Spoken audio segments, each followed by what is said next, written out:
maamul daadejintu waa mid ka mid ah siyaabaha ugu fudud ee deegaan lagu gaarsiiyo adeegyada kala duwan ee halbowlaha u ah dadkiisa taasi oo saldhig u ah in muwaadin kasta deegaanka uu ku nool yahay ka helo xuquuqdiisa muwaadinimo ee khusaysa baahiyaha aasaasiga ah ee ay waajibka ku tahay xukuumadda hadba joogta inuu ka helo degmada Duruqs waa degmo ka mid ah degmooyinkii ugu horeeyay ee degmanimo kula kowsaday Somaliland waxay gobolnimo ka tirsan tahay gobolka Togdheer waxaana dhacda xuduudda koonfureed ee Somaliland la leedahay dalka Itoobiya Axmed Cabdilaahi Gaabyoone waa gudoomiyaha degmada Duruqs waxaanuna wax ka weydiinay xaaladda dad iyo duunyo ee degmada Duruqs ku sugan tahay iyo maamul ahaan waxyaabaha u qabsoomay iyo sidoo kale waxa qabyada ka ah degmada markaan sii guda galo baahiyaadka degmada dabcan baahi ma dhamaato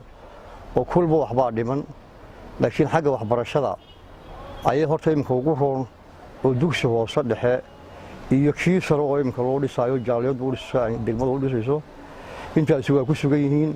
ama waa ku yaalaan xagga nabadgelyada ayay ugu jilicsan tahay oo runtii ciidanka iyo gaadiidka nabadgelyada u adeega labaduba ay ka yaryihiin ayay ugu jilicsan tahay aan oran karo afar askari taliyahooda jooga waxaan xukuntaa 14 tuulo oo la oran karo 40 kilomitir oo isku weera ayay ku kala yaalaan waagi bareeba dhibi ka dhacayso oo dadka ku nool ay yihiin dad reer miyiga ama reer guraaya oo runtii xasaasiya oo hawl badan marka caynkaas ugu yaryahay xagga nabadgelyadu haddii gaari tahay iyo haddii ciidan tahayba waa ka yaryahay runtii cabasho badanna waan ka samaynay ilaa heer gobol ilaa heer wasaaradeed nasiib wanaag weli maana helin guusha jawaabteedii maana helin ونلومه كفر قرين لكن وكون رجقبنا إن وقت قصوص وضع نلو دبولو إن حاجة بيها كنت يا بيجوا عن تهاي دام وين بيلا هاي إذا بديه الدجمة شن دام وكلنا واجدان وتولين كليهن كنت يا بيجوا عن تهاي إنك الثاني براجوا عن الله الدجمة وبراجه هذا وكوي كنتنادي هي أولي دجن ولا وملود كدجن ميلا لانجرولي وبورلي ودو يدرس بديه dadkaas oo ku qiyaas karo ilaa 300 iyo waxoogaa qoys oo dadkii barakacayaasha ayaa jooga dadka inta kale wax kale waxba dhaamaan waa labto 10 ariya iyo 20 ariya waa la midun waxay ka xishoonayaan inay kaamka barakaca ku xaroodaan oo deegaankoodii baa abaar ka qabsatay iska joogaan dadka deegaankuna waa inka xaadiisu wallahi nafaqa darro waa ka jirtaa waxoogaa aan oran karo baahi badan wali sii taala meesha oo u baahan in laga caawiyo ama gurmadka loo sii wado runtii anagu deetaalka iyagu maamul ahaan waxa weeyaan deegaan gaarsiinay heer gobol ilaa iyo heer wasaaradeed inaanu gaarsiino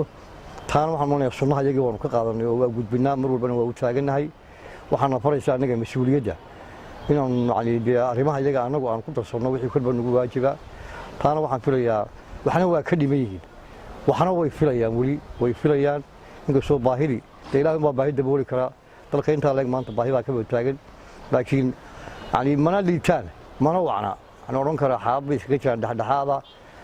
oo waliba xagga jilicsan u badan baan oran karaa xaggan kale ee wada shaqaynta degmada iyo xukuumaddu aad iyo aad bay wacan tahay runtii wasiirka daaqliga maanta jooga iyo barasaabka gobolka noogu jooga runtii si aan ku hor noor shaqayn jirnay noo shaqeeyo oo ka wacan kan run sheegayo qurbo joogteedu markii hore runtii way ka jiifeen iminka waa kaceen hadda waxaan bilaabaynaa meel caafimaad oo dhaqtara waxaan kala bilaabaynaa iskuulkiina waa wadaan secondary ah waa dhammaad imka iskuulkiina oo aanan hore u qabin